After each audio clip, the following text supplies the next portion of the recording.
पाकिस्तानी मकबूजा जम्मू कश्मीर और पाकिस्तानी मकबूजा गिलगित बल्तिस्तान से ताल्लुक़ रखने वाले मेरे तमाम दोस्तों को, साथियों को, मेरी माँओं बहनों को, मेरे भाइयों और बुजुर्गों को तस्लीमात।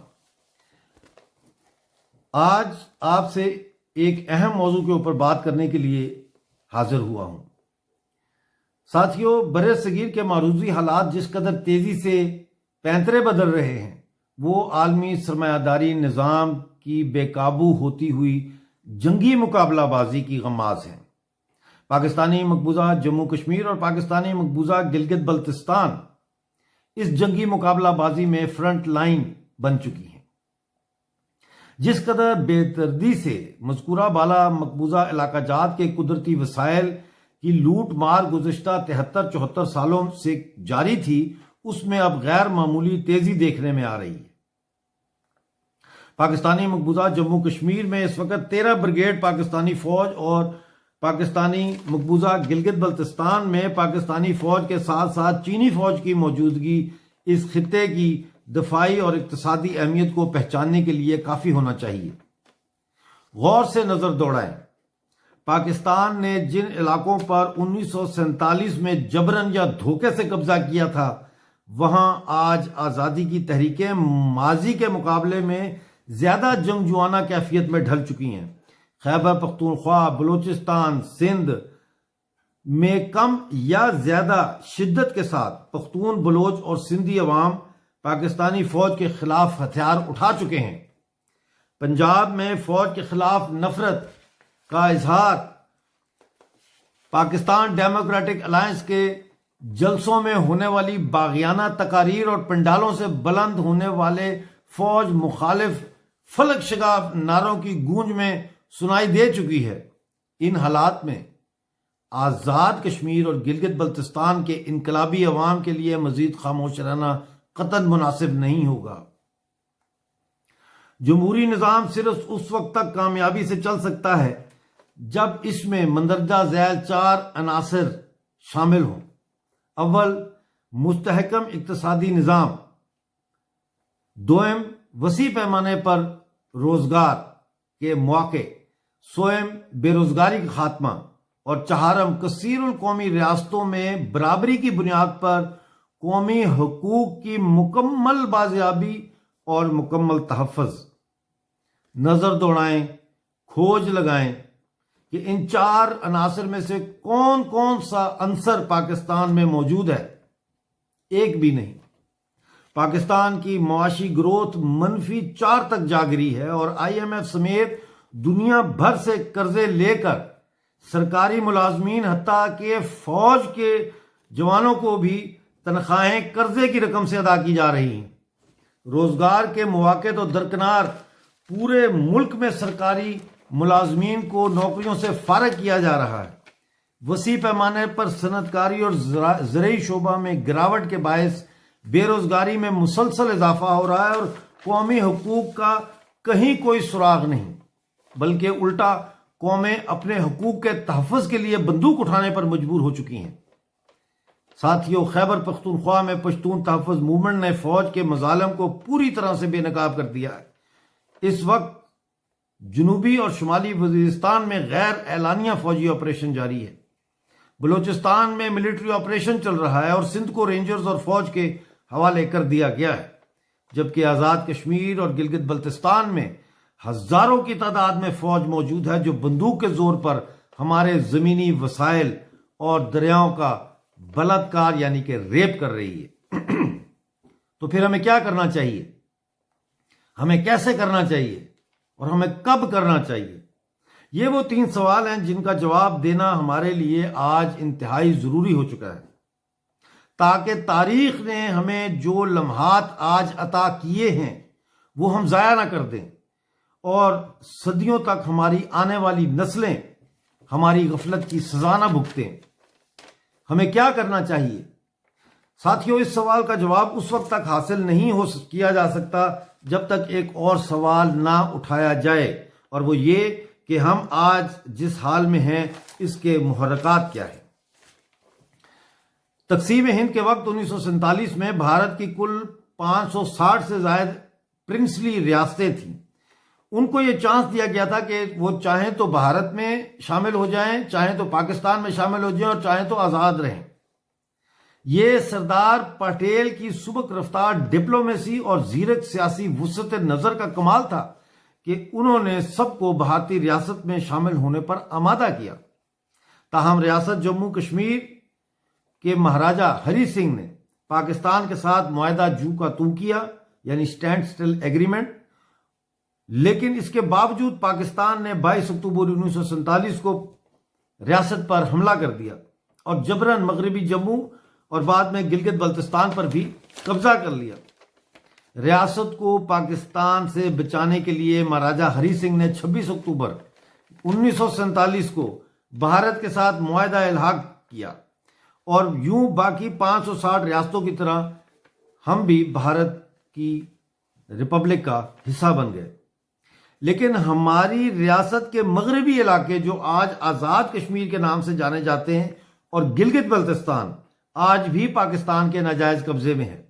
लिहाजा हम भारतीय शहरी तो हैं और आज़ाद कश्मीर और गिलगित बल्तिस्तान की सरजमीन पर रहते हैं, लेकिन वो हिस्सा पाकिस्तान के कब्जे में है। ये नुक्ता समझे बगैर हम आगे नहीं बढ़ सकते। लिहाजा हमारे पहले सवाल का जवाब ये है कि हमें पाकिस्तान से आज़ादी हासिल करना चाहिए। इसी के साथ ये बात भी जुड़ी हुई है कि हमें अपनी टूटी हुई रियासत की तमाम इकाइयों को जोड़ना चाहिए जो अब सिर्फ उसी सूरत में मुमकिन है कि जब हम पाकिस्तान से आज़ादी के हसूल की जद्दोजहद को भारतीय यूनियन का हिस्सा बनने के मकसद के साथ मुंसलिक कर दें।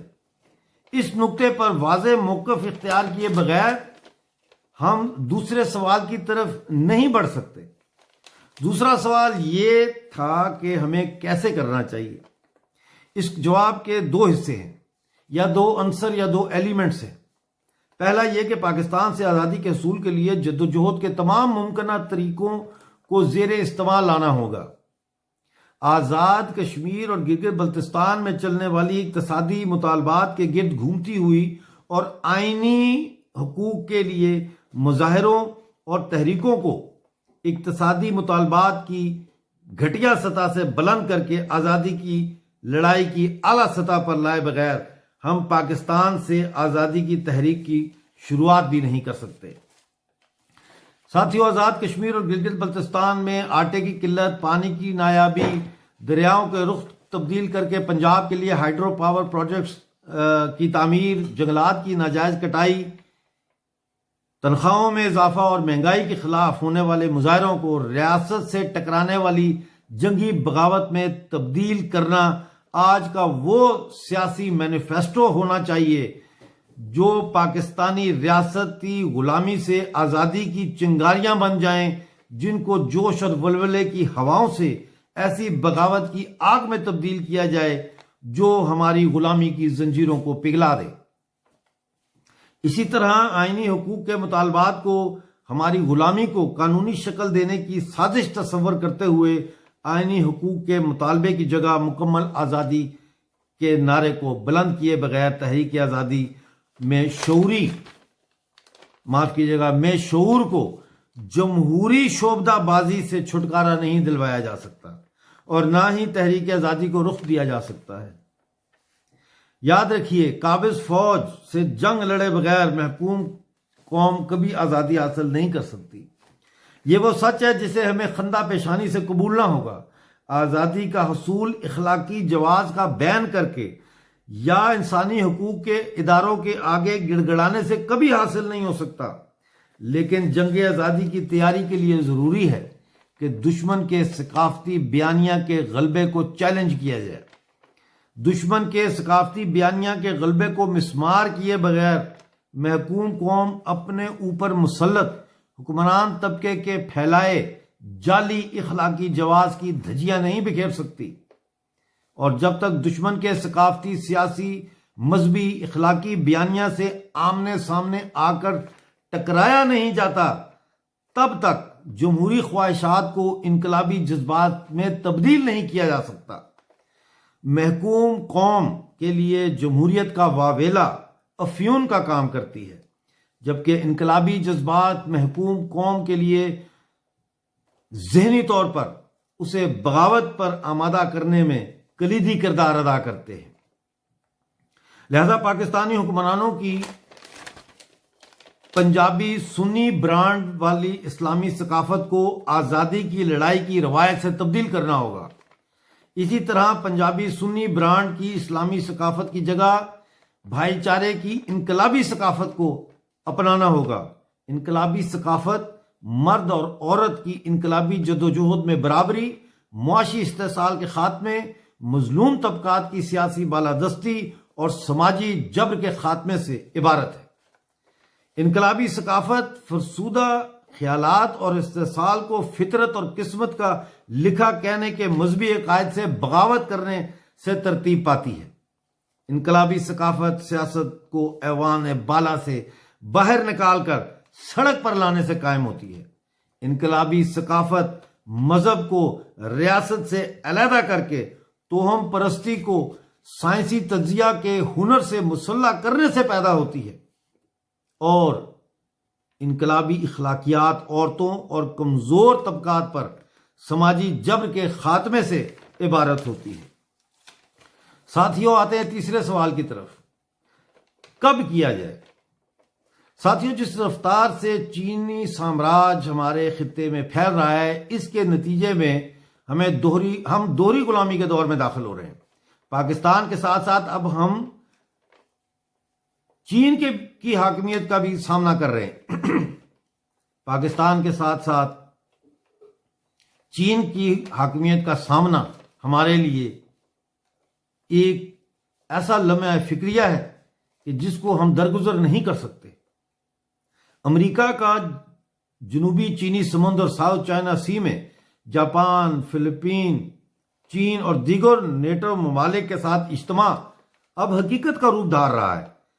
ये वहां बारबेक्यू पार्टी या शैंपेन पार्टी करने के लिए जमा नहीं हो रहे, बल्कि वस्ती एशिया के तजारती रास्तों पर कब्जा करने की नीयत से जंगी एतमाद के साथ जमा हो रहे हैं।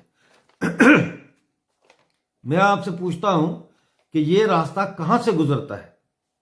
यह रास्ता जम्मू कश्मीर, लद्दाख और गिलगित बल्तिस्तान से गुजरता है, हमारे घर से गुजरता है। यही वजह है कि सीपैक का जाल बिछाकर हमें और बलूचिस्तान की बंदरगाह और सिंध के जजीरों पर कब्जा किया जा रहा है और अफगानिस्तान में चीनी साम्राज्य दाखिल हो रहा है। ना सिर्फ ये बल्कि चहारबाग की ईरानी बंदरगाह भी अब चीन के कब्जे में चली गई है। ये वो बंदरगाह है जहां से चीन ईरान से अफगानिस्तान के जरिए वस्ती एशिया के तजारती रास्तों पर कब्जा करने के लिए आगे बढ़ रहा है। साथियों, 2008 और 2009 के आलमी मालियाती बहरान से निकलने भी ना पाया था कि यूरोप और बड़े मगरबी सरमायादार ममालिक को कोरोना वायरस की वबा ने तबाह कर दिया। लिहाजा तजारती रास्तों पर इजारादारी की लड़ाई में नई आलमी जंगी सफबंदियां हो रही हैं और बहुत तेजी के साथ हो रही हैं। हम लाख चाहें तो भी इस जंगी सूरत हाल के असरात से महफूज नहीं रह सकते। हाँ, ना ही हम लाख चाहने पर यह जंगी फिजा ना ही हमारे लाख चाहने पर यह जंगी फिजा किसी आसमानी ताकत के आगे गिड़गिड़ाने से टल सकती है। पाकिस्तान बहैसियत रियासत एक मकरूज रियासत है जो अब मुकम्मल तौर पर IMF और चीनी साम्राज्य के पास रहन रखी जा चुकी है। यही वजह है कि खैबर पख्तूनख्वा से लेकर बलूचिस्तान तक और आज़ाद कश्मीर से लेकर सिंध और गिलगित बल्तिस्तान तक फौजी जबर के खिलाफ नफरत, मुसल्ला जंग, मुजाहरों और एहतजाजों के जरिए अवाम फौजी राज को रोजाना की बुनियाद पर चैलेंज कर रही है। लेकिन जब तक पाकिस्तानी फौजी जर्नैल शाही के जबर के खिलाफ आवाज और बंदूक उठाने वाली तमाम महकूम अक़वाम के अवाम एक पेज पर जमा नहीं होते, तब तक पाकिस्तानी साम्राज्य से आजादी का हसूल मुमकिन नहीं है। लेकिन यहां एक और सवाल है और वो ये कि पाकिस्तानी साम्राज्य से आजादी लेकर इन महकूम अक़वाम ने मुस्तकबिल में क्या क्या शक्ल इख्तियार करनी या करनी चाहिए या कर सकती हैं। बलोच कौम आज़ाद होकर अपनी आज़ाद रियासत कायम करना चाहती है, लेकिन उनको भारत के साथ कन्फेडरेशन बनाकर दिफाई और तजारती मुआहदे करना होंगे, तभी वो एक कारआमद रियासत बन सकेगी। सिंधु देश को भी यही रास्ता अपनाना होगा, जबकि खैबर पख्तूनख्वा को वापस अफगानिस्तान में शामिल करने से पश्तूनों पर जारी तारीख का जबर खत्म होगा। रह गए हम। साथियों, हम जो पाकिस्तानी मकबूजा जम्मू कश्मीर और पाकिस्तानी मकबूजा गिलगित बल्तिस्तान से ताल्लुक़ रखते हैं, हमारे पास इसके सिवाय और कोई ऑप्शन नहीं है कि हम लद्दाख और जम्मू के साथ मिल जाएं, जैसे 1947 तक हम इकट्ठे थे। इसके लिए हमें भारतीय रिपब्लिक का हिस्सा बनना होगा। 1846 में कायम होने वाली जम्मू कश्मीर व अक्साय तिब्बतहा की रियासत, जो 22 अक्टूबर 1947 को पाकिस्तान और कबायली हमला के नतीजे में बर्बाद हो गई, वो अब अपनी पुरानी शक्ल में दोबारा उस्तवार नहीं हो सकती। गिलगित बल्तिस्तान के लोगों ने आज तक डोगरों के राज को दिल से कबूल नहीं किया और ना ही वो कश्मीर के साथ इल्हाक करने या जम्मू कश्मीर रियासत में कश्मीर सेंट्रिक सियासी इंतजाम की बुनियाद पर शामिल होने पर कभी भी आमादा होंगे, लेकिन वो खुशी से लद्दाख के साथ मिलने पर रजामंद हैं। इसी तरह लद्दाख भी कश्मीर के साथ सियासी इंतजाम में जुड़ने पर रजामंद नहीं है।